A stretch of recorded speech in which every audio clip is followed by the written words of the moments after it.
তারপরে ২৬ বিশ্বকাপে যত কাটায়াছি বাড়ি, যখন যাহাকে জড়াইয়া ধরিয়াছি সেই চলে গেছে বাড়ি।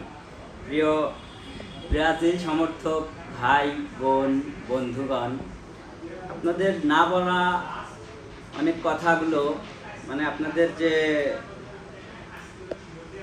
একটা না বলা ভুলে গেছি। প্রিয় ব্রাজিলিয়ান সমর্থক, হলুদ সাপোর্টার, আমার প্রিয় ভাই বোন বন্ধুরা, আপনারা আপনাদের না বলা কিছু কথা, মানে আপনারা যেটা চাপা আর্তনাদ, সেই চাপা আর্তনাদ হচ্ছে আমি আপনাদের মাঝে শেয়ার করতে আপনাদের পক্ষ থেকে আপনাদের মাঝে হাজির হয়েছি। আপনাদের এই ব্রাজিল সমর্থকদের মানে এমনই ভাগ্য, এমনই তাদের দুঃখ কষ্ট, তাদের এমন হতাশাগ্রস্ত, বাংলা সিনেমার বাপ পারেজরও নাই। তারা যখন যাহাতেই জড়ায় ধরিয়েছে এই বিশ্বকাপে, তারাই বাড়ি চলে গেছে। এখন তাদের শেষ ভরসা স্পেন। এখন স্পেন তাদের জন্য কি করে, এইটাই হচ্ছে দেখার বিষয়। তবুও আমি তাদের পক্ষ থেকে এই ব্রাজিলকে শুভকামনা জানানোর জন্য আসছি, কিন্তু কাপ কিন্তু আর্জেন্টিনাই নেবে।